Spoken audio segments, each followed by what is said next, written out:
बरोबर आहे, देवेंद्रजी पालकमंत्री झाले पाहिजे हे सुद्धा माझं सुद्धा प्रामाणिक मत आहे. कारण की काहीतरी चांगला होऊ शकेल. मागे सुद्धा ते सुरजागड इस्पातचं भूमिपूजन झालं होतं. त्या जमिनी आपण वगैरे दिलं होतं, त्यावेळेला ते आले होते.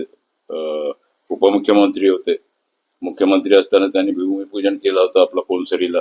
आणि आज मुख्यमंत्री राहून त्यांनी पहिल्या टप्प्याचा सुरू सुरू केला. म्हणजे पहिल्या टप्प्याचं जे प्रोडक्शन आहे त्याचा इनॉग्रेशन सुद्धा झालं. आणि त्या दृष्टीने पालकमंत्री झाल्यानंतर थोडाफार आपल्याला म्हणजे जे उद्योगामध्ये आणखीन येणारे जे पुढचे जे माइन्स आहेत, जे येणारे जे मायनिंग हब आपल्याला जे तयार करायचं आहे गडचिरोली जिल्ह्यामध्ये, ते एक प्रामाणिक त्यांचा एक प्रयत्न आहे. आणि त्याच्याकरता पहिलेच मी प्रस्ताव ठेवला होता की मायनिंग हब इथे गडचिरोलीला तयार झाला पाहिजे, इंडिपेंडंट.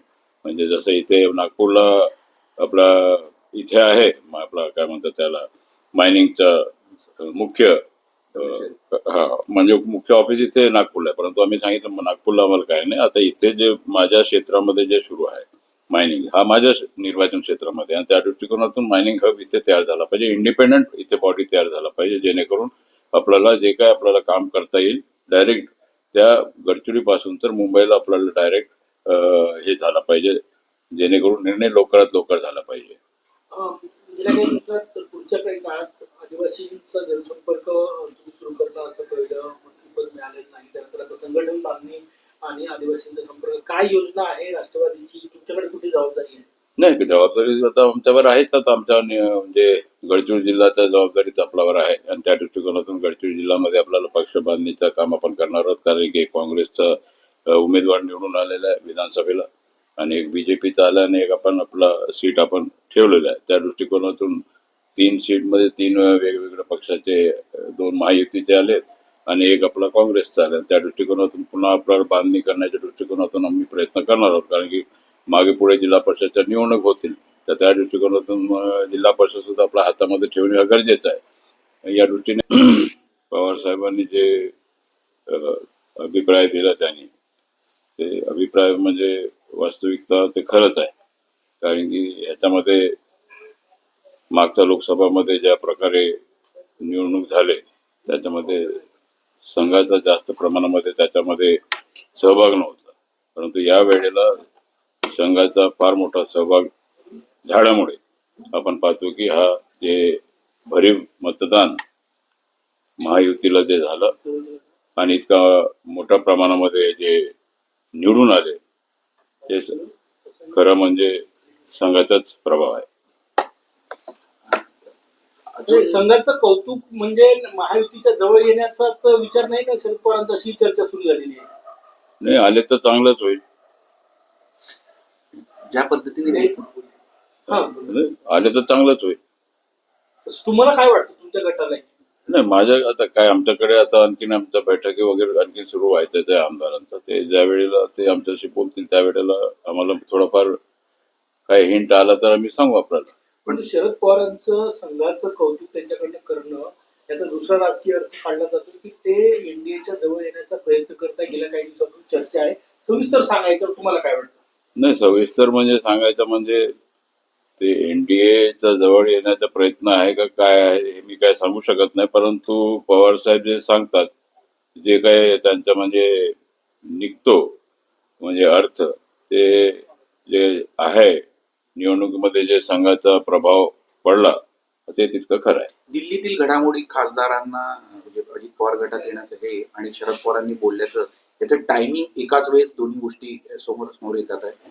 तर ही टायमिंग साधून हे सगळ्या घडामोडी होत्या असं वाटत आहे सगळ्यांना. नाही, आता राजकारणामध्ये सगळं आपण धरत असतो की टायमिंग, पण त्या टायमिंग मध्ये काय अर्थ नाही. कारण की मला वाटत नाही, कारण की पवार साहेब आता सध्याच्या स्थितीमध्ये ते आमच्या महायुतीला सपोर्ट करतील.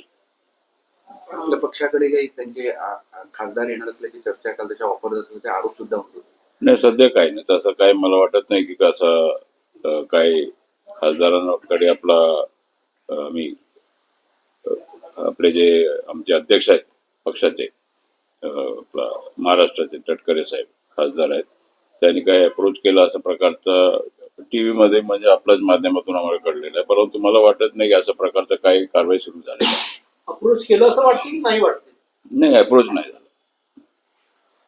काय वाटतं अजित दादाचं जे विधानसभेची जी कामगिरी आहे त्यावरून शरद पवार गटाचे खासदार भविष्यात येतील असं वाटतंय तुम्हाला? मतपरिवर्तन होईल त्यांचं असं वाटतंय का? वैयक्तिक काय वाटतं? नाही, वैयक्तिक म्हणजे व्हायला हरकत नाही, व्हायला म्हणजे ते आमच्याकडे आले तर त्यांचा फायदा होईल, कारण की विकास कामे वगैरे त्यांच्या या लोकसभा क्षेत्रामध्ये होऊ शकेल.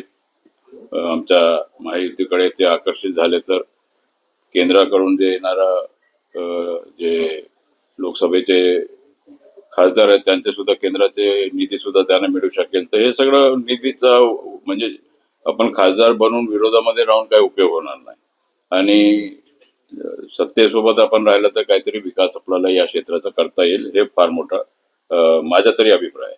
त्याला धरून असं म्हटलं जात आहे कुठंतरी प्रफुल्ल पटेलांना केंद्रात मंत्रिपद पाहिजे, त्यामुळे सगळी ही धडपड चालू आहे.